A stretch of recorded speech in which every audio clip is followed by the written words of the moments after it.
So what should surprise absolutely nobody is that Nick Saban and Alabama are making moves. Yesterday it was announced that Alabama defensive coordinator Pete Golding was set to take the same position at Ole Miss, something I found super intriguing, though not very surprising. But in the same day it was announced that Austin Armstrong Jr. is set to take a role on the Alabama Crimson Tide coaching staff. Though this may not be a well-known name now, make no mistake about it, I think this is a fantastic hire, one we need to break down. But before we can, as always, y'all know the drill. I have got to hear from you. Hop down to the comments, Y for yes, N for no. Are you excited about the hire of Armstrong? And let me know what you're thinking. If you're new to the channel, be sure to subscribe. Hit that bell notification as I do constant college football content. You don't want to miss any of it. And if you enjoyed the content, be sure to like and comment down below, as those interactions are massive. But having said all that, let's jump right into this. And like I said in the intro, Austin Armstrong may not be a super well-known name in college football right now, but I certainly believe that's set to change in the near future. Armstrong got his start in the SEC with Kirby Smart and Dan Lanning, where he was an assistant for the Georgia Bulldogs in quality control, and that's a great place to learn. We talk about this all the time with guys coming from Alabama. If you can get a coach that's learned under great names in the industry, you're excited to do so.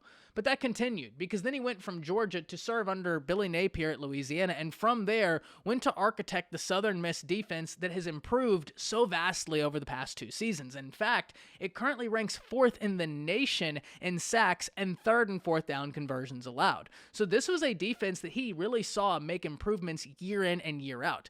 They continued to become a better defense in scoring defense. They continued to become a better defense in rushing yards allowed. Pretty much every metric saw improvement under the tutelage of Armstrong. And this is why so many people are so intrigued. People around the industry have pegged Armstrong as a guy to keep your eye on, and now with him heading to the Alabama Crimson Tide, everybody in college football cannot ignore him anymore. He is here. Now, this is where it gets super interesting, because there's been no official news as to what his official role is with the Alabama Crimson Tide. If I was a betting man, I would bet he'd be the inside linebackers coach, but this is where this gets pretty interesting, because the past few inside linebackers coach have been the defensive coordinator. And I don't believe Armstrong is going to be the defensive coordinator of Alabama, but I'm super interested to see what direction the Crimson Tide go.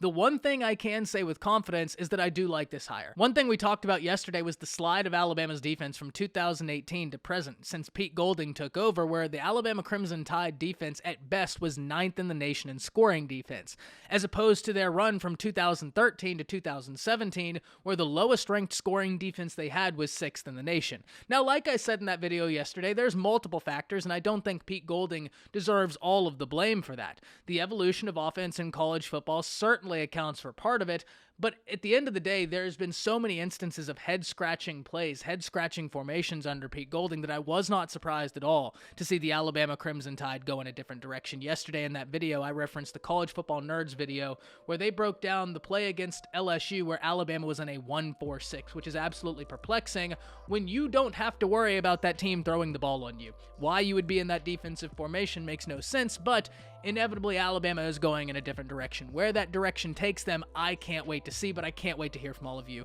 Hop down to the comments, let me know what you're thinking. That's it. See ya.